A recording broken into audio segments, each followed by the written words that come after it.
नमस्कार, मैं हूं आलोक जोशी और आप देख रहे हैं आलोक अड्डा। और आलोक अड्डा में आज हम बात करेंगे इकोनॉमी की। एक बार फिर इकोनॉमी पे हम कई बार बात कर चुके हैं, माइंड योर बिजनेस में मैं बात करता रहता हूं। लेकिन आज ज़रूरत लग रही है, क्योंकि केयर रेटिंग, इंडिया की एक मशहूर केयर क्रेडिट रेटिंग एजेंसी है। उसने ये आंकड़ा दिया है, उसने ये अनुमान बताया है कि पहली तिमाही में, चालू साल की पहली तिमाही में, यानी अप्रैल मई जून के महीने का जो आंकड़ा सामने आएगा, उसमें जीडीपी 20% गिर सकती है। यानी भारत की इकोनॉमी में 20% की सिकुड़न कमी आ सकती है। ये चिंताजनक आंकड़ा है। हालांकि कमी आएगी, इसमें कोई किसी को शक नहीं था। बड़ी कमी आएगी, ये आशंका भी थी। लेकिन केयर रेटिंग का कहना है कि अब जो आंकड़ा इस महीने के अंत में आएगा, 31 अगस्त को तारीख है, जब भारत सरकार की तरफ से, यानी भारत के स्टैटिस्टिकल ऑफिस की तरफ से रेटिंग का आंकड़ा सामने आएगा, तो केयर का कहना है कि -20% आपको ये आंकड़ा देखने को मिल सकता है।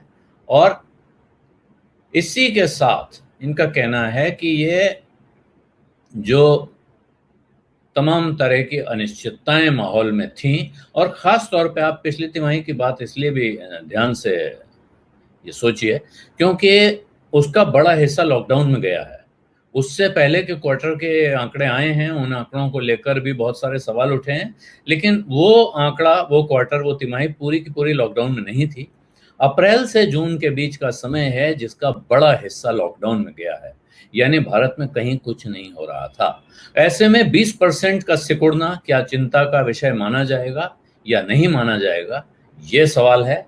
लेकिन इस जगह हालांकि बहुत सारी चीज़ें चल रही थी कि बैंकिंग चल रही थी, एनबीएफसी चल रहा था, बाद में ट्रक ट्रांसपोर्ट भी चलने लगे। इसके बावजूद ये माना जा रहा है कि 20% की गिरावट है।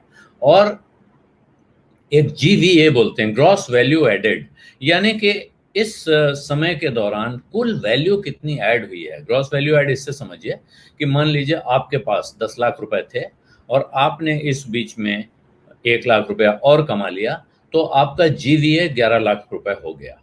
या आपने जो सामान बनाया उसकी कीमत, वैल्यू ऐड होता है सामान्य तौर पे, जैसे कोई कच्चे माल से सामान बनाता है, तो वो कच्चे माल की कीमत, अपनी मेहनत की कीमत, अपने पैसे पर इंटरेस्ट की कीमत जोड़ लेता है, और इसके बाद जो उसको भाव मिलता है बाजार से, वो वैल्यू ऐड है। यानी जो मार्जिन जोड़कर, जो मुनाफा जोड़कर पैसा बनता है, उस मुनाफे को वैल्यू ऐड कहा जाता है। तो ये वैल्यू एडिशन हर क्वार्टर में, हर साल में इकोनॉमी में कितना होता रहता है। अब जीवीए के टर्म्स में ही इकोनॉमी को एसेस किया जाता है।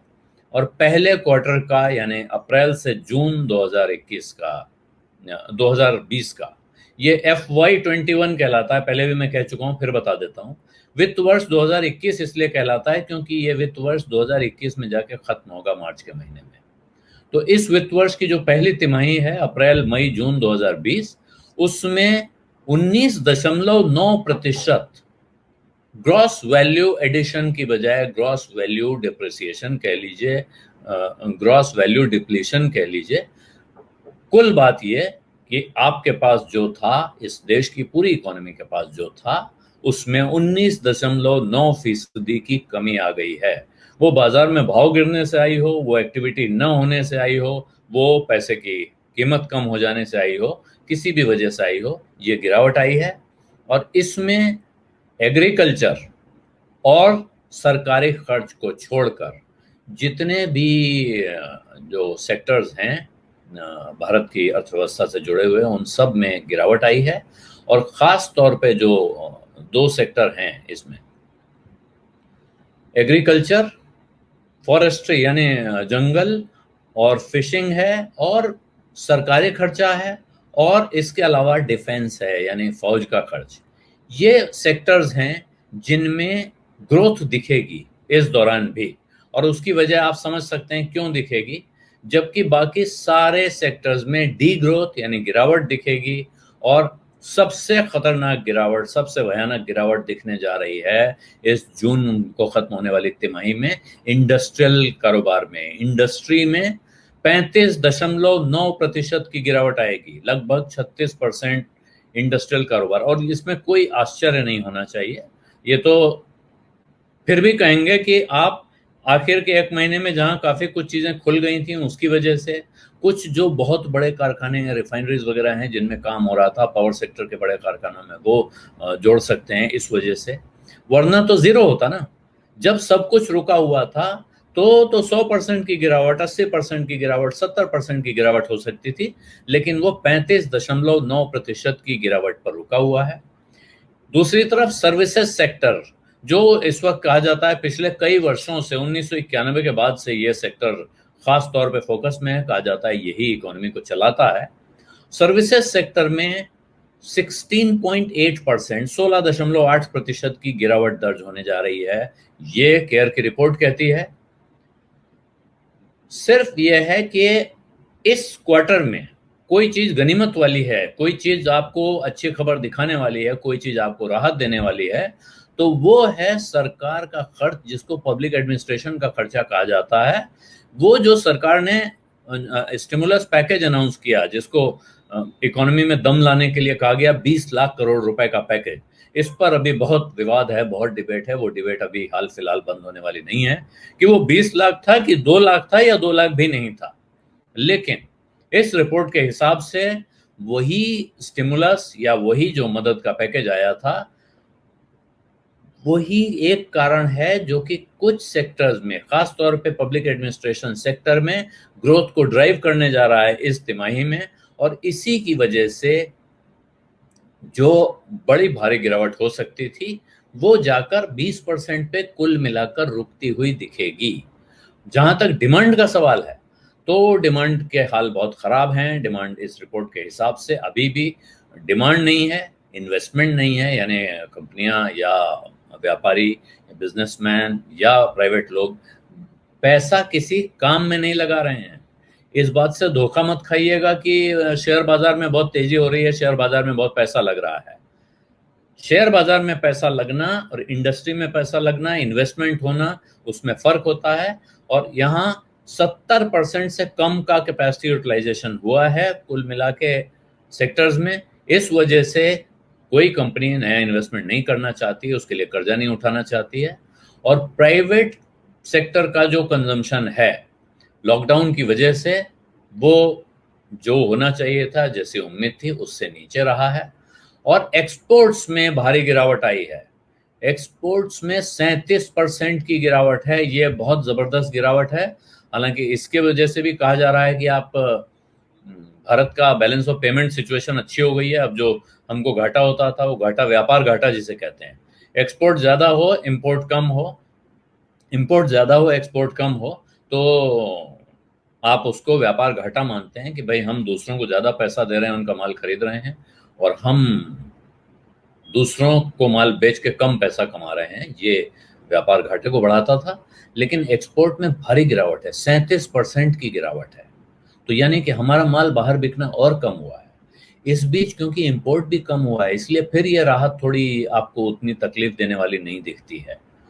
लेकिन 37% की गिरावट है क्योंकि दुनिया भर में रिस्ट्रिक्शन लगे हुए हैं।